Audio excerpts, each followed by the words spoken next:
Namaste everybody, I Kumari Akancharai from LLM first year which is of 2022 batch.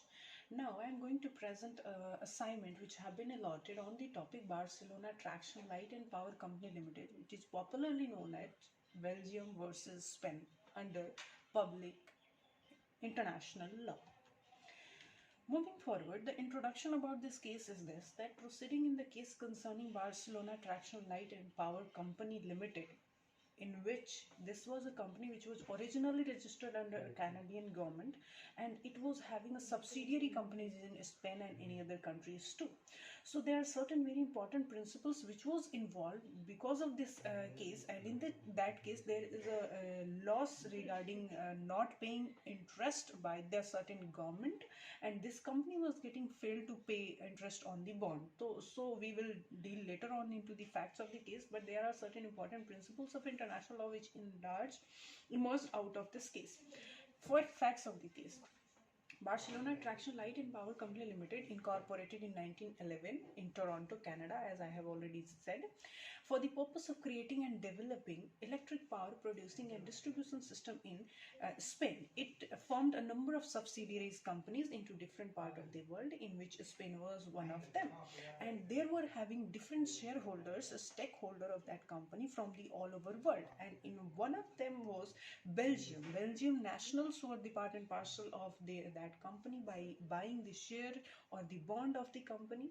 Later on, what happened? According to the Belgian government, some years after the First World War, Barcelona Traction share capital came to be very largely held by Belgian nationals, but this condition was denied by the Spanish government. Barcelona Traction issued several series of bonds, especially in sterling, or that bond was getting rejected and people were not getting bonus or interest over that bond. So the question arises, and the and the Belgian government decided to take action against the Spanish government. Because of that, that company was going bankrupt or insolvent. So moving forward, what was the basic arguments which was raised by different countries, and what are the issues which involved? And the issues is Dutch Belgium has the jus standi, meaning thereby that locus standi. Thus Belgian government was having power to stand in front of the ICJ and to avail the jurisdiction of ICJ to protect or to seek diplomatic protection of shareholders in Canadian company. Later, secondly, does Belgium have the right and jurisdiction to bring Spain to court for the actions of the Canadian government? So, objections, as we know that Belgian government filed the first application with the court against the Spanish government in 1958, but till 1961 a notice discontinuance of the proceeding. Several things happened. There was a concern about that whether it has right to file an application, file and complain against the Spanish government or not. Several things was there.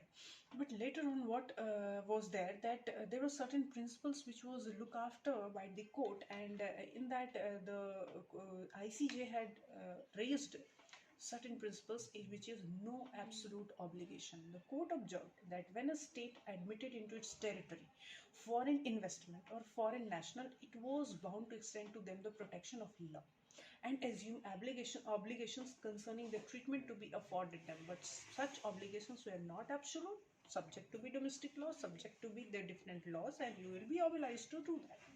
Next was municipal laws, distinction between company and shareholders. People were claiming that shareholder is the part and parcel of the company, and they are having right, and their right or interest have been infringed. So they need compensation, and it should be declared, the company should be declared bankrupt, and all the assets of the company must be dissolved to fulfill the interest of the shareholder. So here the right was to whether company was having right or the shareholder was having right.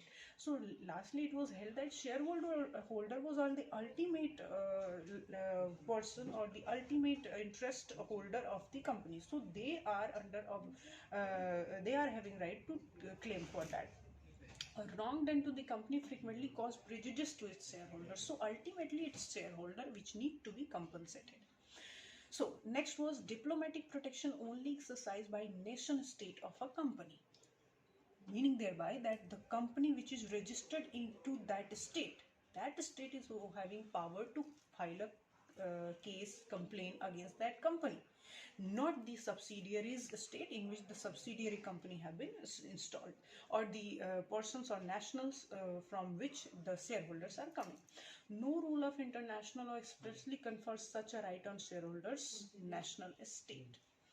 Special circumstances, exceptions to the general principles. It was the court of consider whether there might not be in the present case special circumstances for which the general rule might not have taken effect. Two situations are there. So the court consideration in this matter, if we consider regions of equity, a state should be able to take up the protection of its national shareholders in a company which had been the victim of violation of international law. The court considered that the adoption of the theory of diplomatic protection of shareholders as such would open the door of competing claims on the part of different states. So the ICJ rejected the contention of Belgian government by saying that if we will allow, it will be paving a path for the other nation to claim. So it happened so locus standi or jus standi of the Belgian government was considered and said that it is not liable to stand in front of the court because they were not the state in which the company was incorporated. Judgment of the court was that court took cognizance of great amount of documentary and other evidences submitted by parties and fully appreciated the importance of legal problems raised by allegations which was at the root to Belgian claim and which concerned denials of justice allegedly committed by organs of the Spanish state. The possession by Belgian government of a right of protection was a prejudice for the examination of such problems. So no just standi before the court had been established. It was not for the court to pronounce upon any other aspects of the case. So in which the Belgian contention was rejected and Belgium was on the back foot. So conclusively, I would say that court's ruling of dismissal of the case adequately demonstrate the difference between states and individuals, as it was held in company versus shareholder, state versus individuals, and who is considered sovereign in international realm.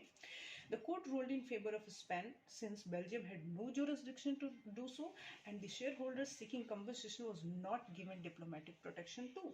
However, if the shareholders were to seek aid from Canada in which the company is headquartered and registered, the lawsuit could occur there, not into the Spain or not against the Spanish government.